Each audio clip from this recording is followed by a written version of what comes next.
kalau pihak suami yang mau, apa sih kriteria yang harus ada pada wanita kedua? Sebaliknya kalau istri yang carikan, seperti apa kriteria yang dia mau? Hati wanita beda dengan pria. Iya, benar. Tapi waktu itu seperti kisah tadi yang saya sampaikan, kami mencoba menyatukan kriteria kami. Jadi kami mengajukan 4 syarat tadi. Yang pertama, kita sepakati bahwa dia bersadar. Yang kedua, ini kriteria kami bersama. Dia bisa kerja, kan? Mau bekerja nanti membantu. Yang ketiga, dia fasih mengaji, bisa mengaji nanti untuk menjadi guru untuk anak-anak kami. Dan yang keempat, mempermudah proses pernikahan dalam segala hal.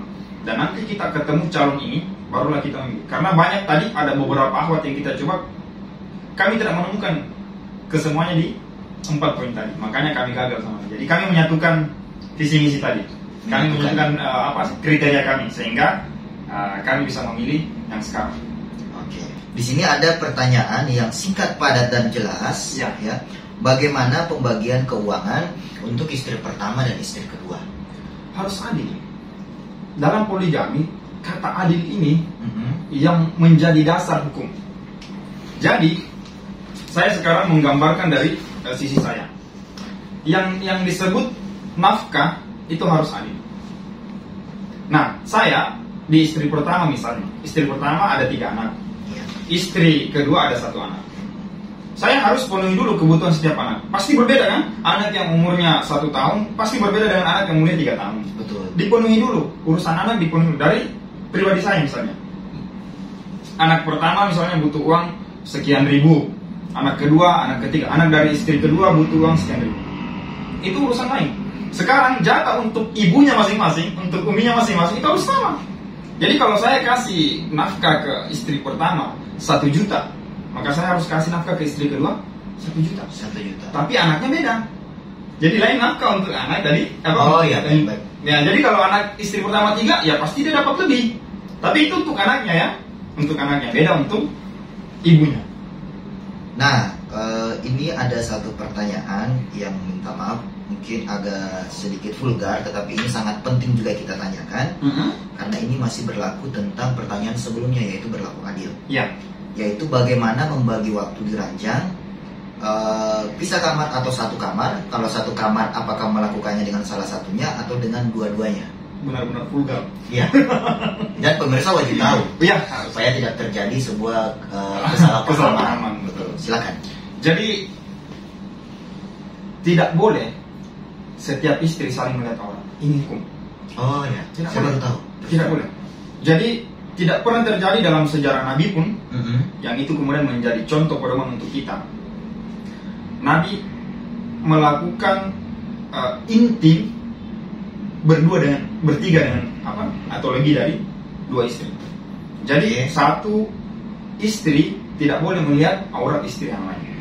Ya, mungkin hikmah dari ini bahwa supaya mereka tidak saling membandingkan diri.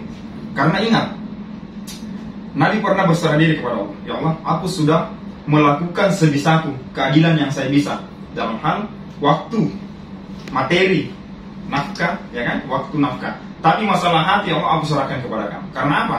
Karena sekali-kali Nabi pun tidak akan mampu berlaku adil masalah hati. Apa yang menyangkut hati ini? Cinta, termasuk di dalamnya jima, hubungan intim. Ini pasti kita tidak akan bisa berlaku adil sekalipun kita mau. Ini sudah hukum. Artinya apa? Sekalipun ini sudah menjadi ketentuan bahwa kita tidak memperlaku, bukan berarti kita bisa membandingkan istri satu dengan yang lain, ya kan? Apalagi terang-terangan ini sudah masuk ranah dosa.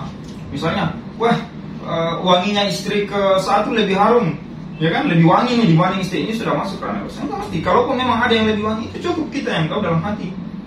Ya, bukan berarti kita harus ungkap. Masalah tadi, jadi berpedoman dengan Nabi, kami tidak pernah melakukan itu bertiga. Adapun masalah hubungan intim, kami melakukan antara berdua saja. Jadi tidak akan mungkin ya memanggil istri yang lain untuk ikut. Jadi ini hal yang sangat terlarang. Di antara hal terlarang lainnya yang saya harus sampaikan, di dalam Islam kita dilarang berhubungan intim menyentuh dubur. Tidak boleh. Ini hal yang tidak boleh. Jadi insya Allah, alhamdulillah kami jauh dari itu. Intinya istri pisah ranjang, Pisah ranjang. beda ranjangnya.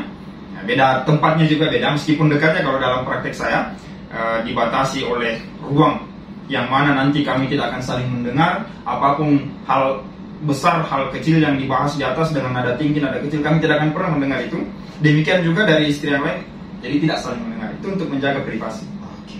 Jadi Bang Irsan ini kan teman-teman tahu sendiri sudah sukses dalam dunia poligami dan insya Allah selalu diberkahi.